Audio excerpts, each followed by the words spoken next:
دوستان سلام. امروز یه برنامه لگنبک میخوایم ضبط بکنیم. عضلات پا و عضلات زیر بغل یا پشت رو خیلی خوب میخوایم تقویت بکنیم.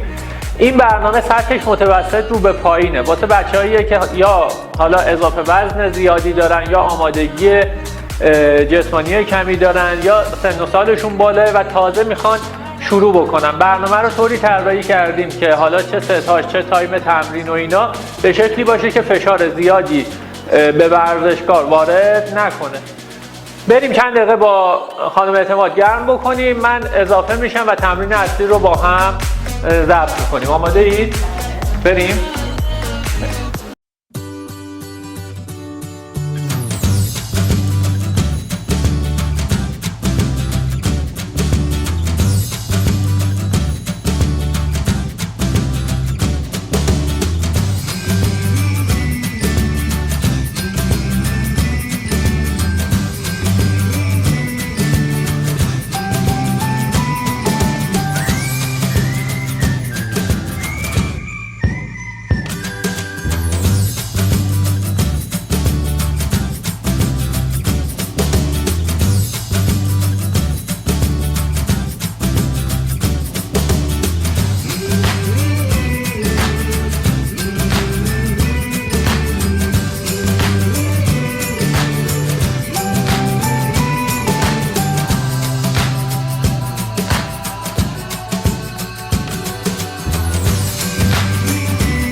جمع شدید حسابی؟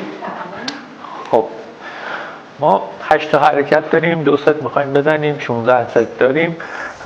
اولین حرکتمون اسکات دمبل بود. اسکات دمبلا همون 5 کیلو باشه، چون بچه ها قراره با وزن سبک تمرین بکنن. آماده ای؟ 2 ست اینو میریم، بعد میریم سر حرکت بعدی. بریم؟ بریم.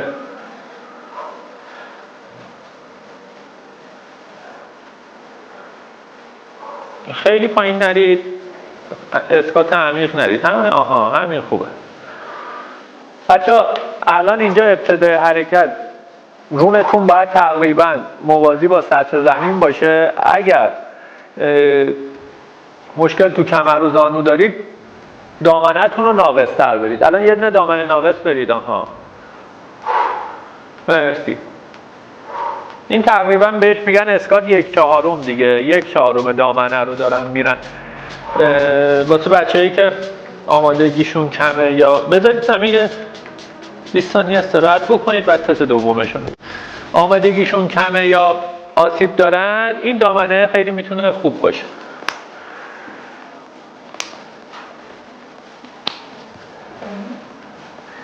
بریم. الان به بغل برید، یه خورده هم جلوتر برید. بریم.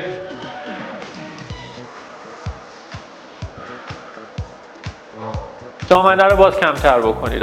همینو برید، خیلی پایین نرید، یه خورده پایین تر باشه. بچه‌هایی که میتونن رونشون ابتدای حرکت موازی با زمین باشه، ولی اونایی که آماده نیستن همین دامنه حرکت میتونه خوب باشه براشون. مهمترین چیز توی این حرکت اینه که کمرتون رو مراقب باشید، فیکسش بکنید اول حرکت تا آخر حرکت این حالت طبیعی خودش رو داشته باشه. چند تا تکرار شد؟ مرسی. یه استراحت بکنید، اولین حرکت زیر بغلتون رو برید.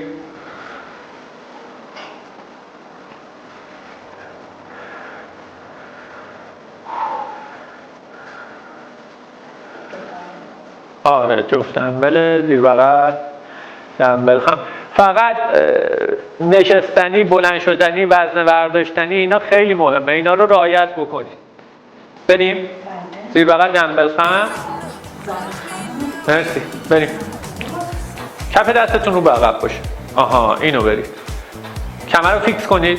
احساس میکنم کمر باز جا داره. نه، بیارید بالاتر، قوسش رو طبیعی بکنید. حالا برید. دمبل نزدیک به بدن حرکت کن. اینو برید. مرسی. خیلی از بچه ها حرکت رو که میخوام بزنن این دمبله اینجا نیستش، اول حرکت اینجا، لزومی نداره. این هر چقدر جلوتر باشه آسیبو تو کمرتون میتونه بیشتر بکنه، اگر نداریدم میتونه آسیب ایجاد بکنه. خب بذارید زمین استراحت بکنید.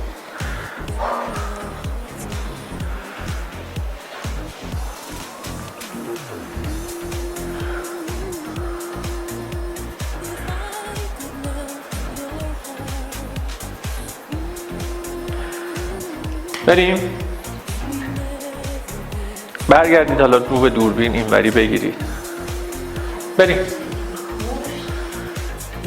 میتونید تکیه بدید به دیوار، بیایید عقب تکیه بدید به دیوار. بچه‌ها این نمونه رو هم داشته باشید.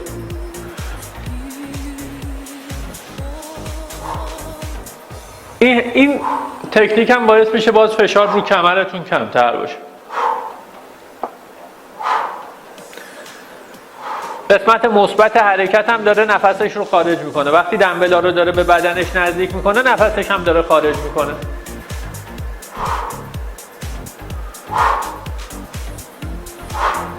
عالی عالی. خب 2 تا حرکتمون تموم شد. حرکت سوممون چی بود؟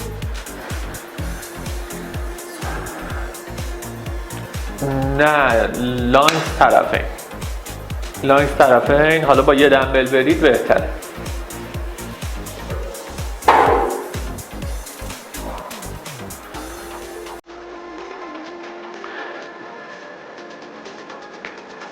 مرسی. ابتدای حرکت رونش موازی با سطح زمینه. اگر باز میگم آمادگیتون کمتره لازم نیست اونقدر بیایید پایین، یه خورده بالاتر حرکت رو برید. آها تا همینجا، همین عالیه، همین کفایت میکنه، لازم نیستش پنجتون رو یه خورده بدید رو به بیرون. آها مرسی.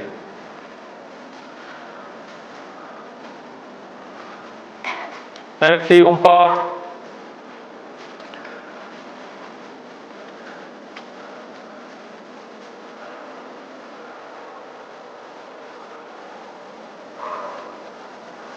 این حرکت چون یک پا یعنی کل قسمت اصلی جابجا شدن و اون چهار سر اون پای اون ور داره تحمل میکنه، اگر آسیب تو زانوتون داشته باشید میتونه اذیت کننده باشه. دامنتون رو ناقص میکنید. اگر هم دیدید باز اذیت ممکنه بشید، حرکت جایگزینش میکنید. دو ست شد؟ نه یه ست.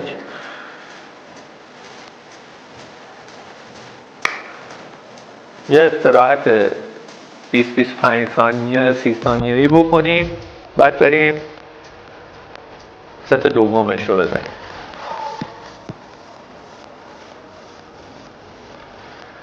بریم. میخواید به بغلم برید؟ آره یه خورده باز متمایل تر. آها پنجه رو باز. آها بریم.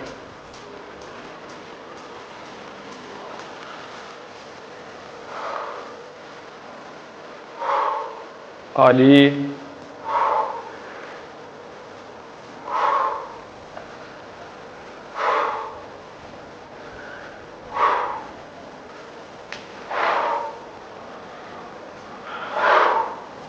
ده تکرار رفتید دفعه قبلا. اون یکی پا. 1 2 مرسی 3 4 5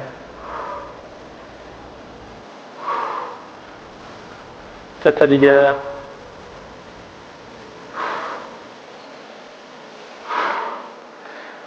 عالی مرسی.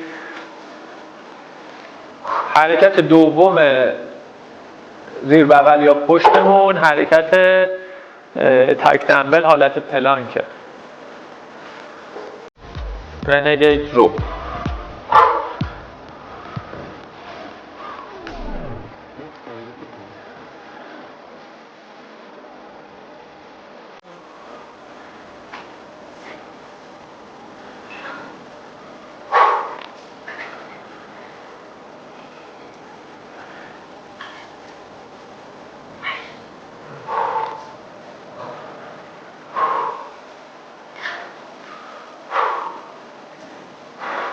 مرسی. 10 تا. یه نفس بگیرید بعد برید.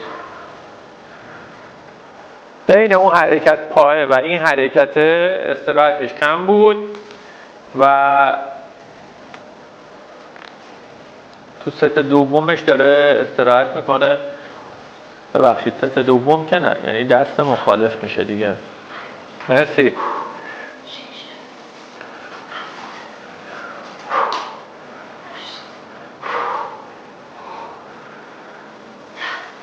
این حرکت رو میتونید زانو زمینم برید. الان یه تست بکنید واسه بچه‌هایی که اصلا نمیتونن. خب اونایی که نمیتونن سختشون حالت پلانکو بگیرن، میبینید به این شکل حرکت رو انجام بدید. یه خورده باز تنه بره جلوتر، تنه رو ببرید جلوتر. آها اون دستتون هم ببرید جلوتر. آها اینو برید. الان برید ببینید میشه. خیلی عالیه. اینو برن. یه استراحت بکنید. استراحت کنید.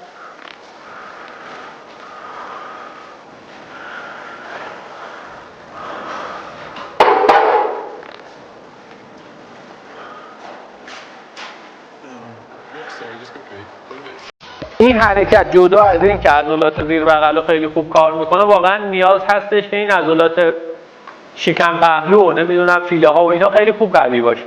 اگه یه خورده ضعف داشته باشید توی اون عضلات، نمیتونید تو اون حالت وایسید. بریم به نظرم یه 8 تا حالت عادی برید، یه 5 تا مثلا اصلاح شده شو برید، زانو زمین برید. برید. 1 2 3 4 5. عالی.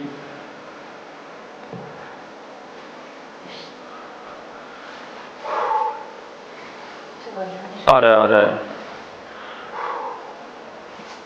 مرسی.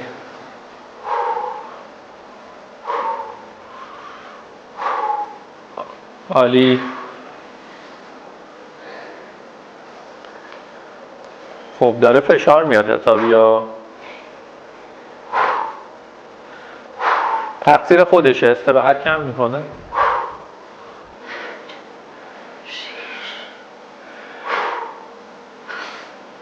خب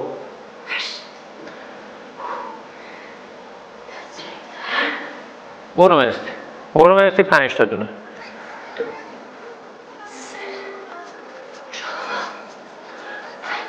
عالی. خب 2 ست تموم شد داره؟ وسط تمرینتون هستید. حرکت سوم چی بودش؟ سومو اسکات.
دامنه حرکت رو کم کنیم. الان دامنه رو کم بکنید شما یه خورده تو 1-2 تا اجرای آخرتون. آها مرسی. این خیلی ایمن تره واسه کسایی که آماده نیستن. مرسی. 2 ستش تموم شد. 2 ست هم پولاور داریم. 7.5 فکر کنم خوب باشه واسه پولاور. یه ذره جلوتر. آها آره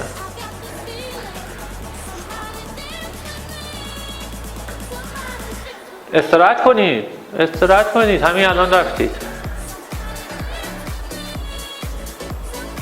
استراحتش با وزن است بالا اینجوری استراحت. به فکر بچه‌های تو خونه هم باشید. استراحت کم میکنید.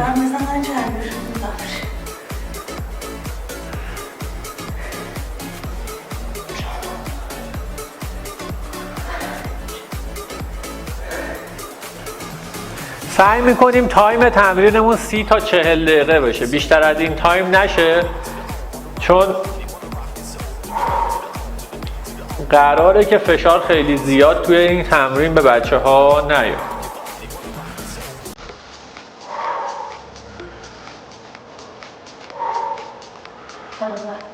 آره مرسی.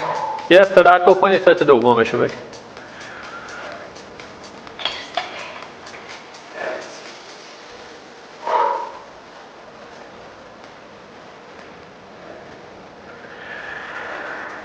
بچه ها همه این حرکت ها رو با هالتر میشه رفت، ولی دلیل اینکه تو این برنامه من خودم اما با هالتر نشون نمیدم به خاطر اینه که قراره که این برنامه واسه بچه‌هایی باشه که آمادگیشون کمتره. این هالتره، کوچکترین هالتری که بخوایم استفاده بکنیم خودش بالا 12-13 کیلو وزنشه و واسه همونه که ما سعی میکنیم با دمبل فقط بریم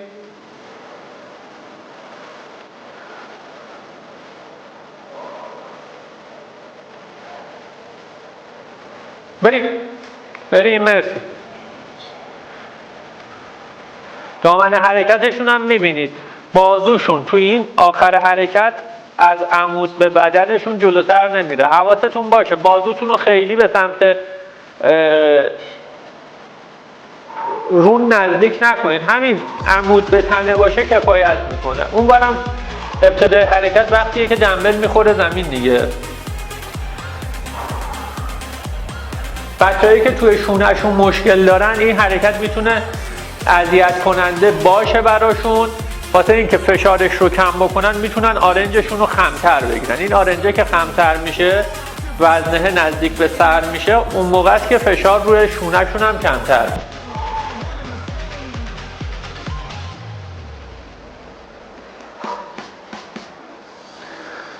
تمام نکاتی که بهتون واسه اجرای حرکت ها میگیم و دقت بکنید، چون اگر حرکت ها رو درست نزنید حتی وزنه نمیدونم 5-6 کیلویی هم میتونه آسیب بهتون بزنه. حرکت چهارممون ددلیفت بود، ددلیفت دمبل.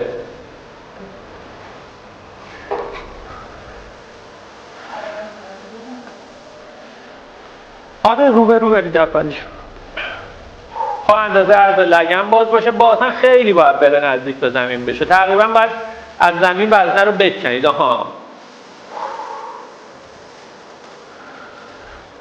بچه‌ها ما توی حرکت اسکات دمبل، اسکات بغل بدنمون هستش تا جایی میریم پایین که رونمون موازی با زمین باشه، ولی توی این حرکت تقریبا ما این وزنه ها رو میخوایم از روی زمین، وقتی توی این حالت هستیم میخوایم حرکت ددلیفت این شکلیه دیگه، وزنه رو از روی زمین میخوایم بکنیم بیایم بالا.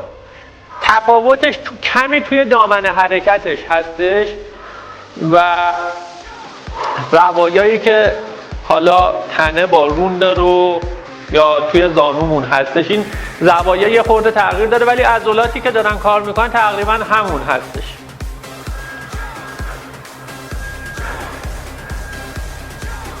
کسایی که زانو درد دارن مستقیمش باید کمتر بشه. آره لازم نیستش. بچه‌هایی که زانو درد دارن دقیقا مثل همون توضیحاتی که واسه اسکات گفتم لازم نیست خیلی به سمت پایین نزدیک بشن. بریم پهلو بریم.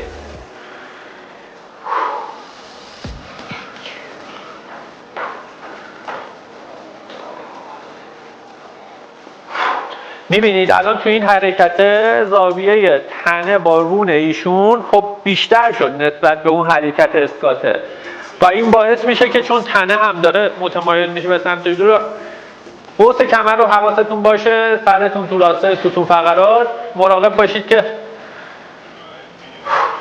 عالی، مرسی، کافیه، فشار زیاد نیارید. حرکت آخرمون زیر بغل دمبل خمه. دمبل تک خم میشه گفت چون تک دست باید انجام بشه.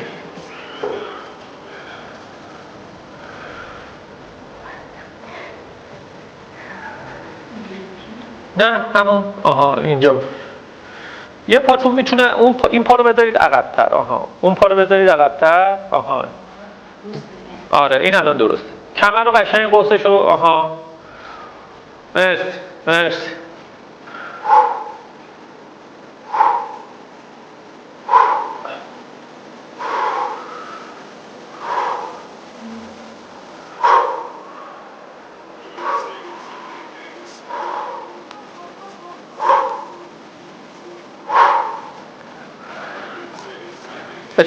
بچرخید به این ور. ببینن بچه ها دمبل زیاد جلو نره. این خوبه. از این ور یه خورده مورب بیاد عقب. عالی.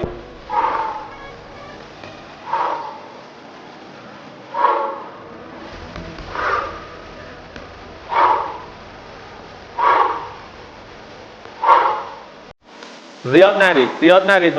مرسی استراحت. خب ست آخر تمرینمونه. 15 ست رفتیم، ست 16 هم الان میریم. بچه ها توی تمام حرکت هایی که تنتون خم میشه رو به جلو میاد، اولین کاری که باید بکنید اینه که وقتی که حالت رو میگیرید کمرتون رو فیکس کنید، حالت طبیعی کنید، عضلات میان تنتون رو صفر بکنید، منقبض بکنید که این ستون فقراتتون حالتش تغییر نکنه، فشار روی دیسکاتون نیاد. نگاه کنید الان وقتی ایشون میرن پایین، نگاه کنید کمرشون رو فیکس میکنن، بعد حرکت رو میزنن.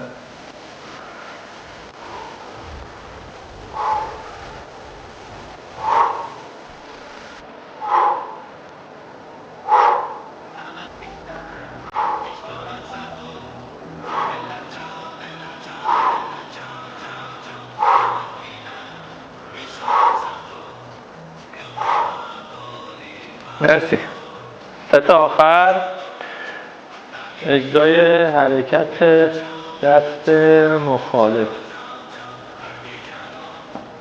سرتون باید در راستای ستون فقراتتون باشه. این بهتره. به سمت بالا و پایین نباشه. مرسی.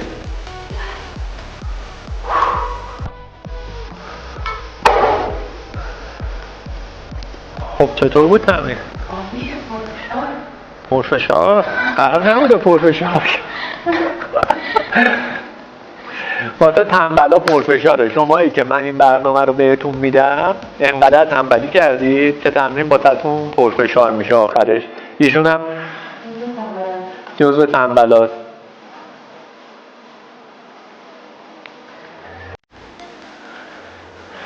خب یه آب بخور، اونو بذار، بعد بیا سرد بکن، منم از کادر دوربین خارج بشم. خوب بود تمرین؟ اوکی بود. بیشتر پا یا بالاتر فشار اومد؟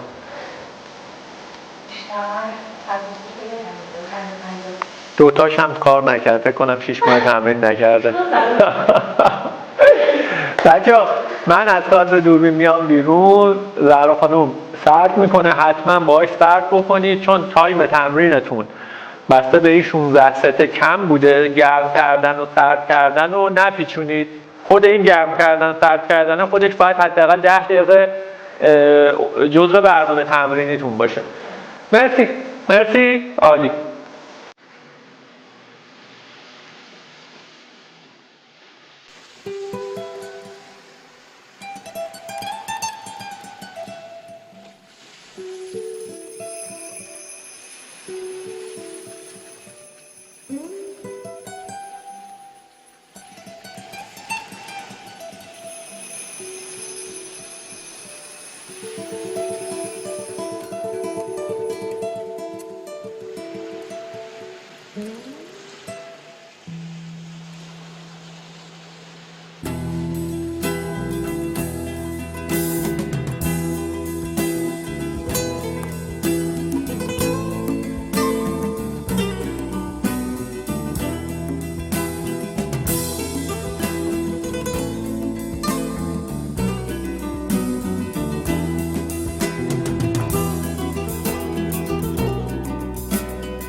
امیدوارم از تمرین امروزتون لذت کافی رو برده باشید.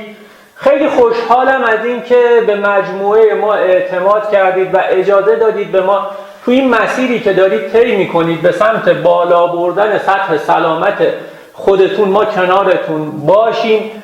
اگر کیفیت خدماتی که مجموعه ما داره ارائه میده مورد قبول شماست، حتما ما رو به کسانی که دوستشون دارید معرفی بکنید. راه‌های ارتباط با ما توی دنیای مجازی رو من گوشه بالای تصویر براتون درج میکنم که خیلی راحت بتونید ما رو پیدا کنید.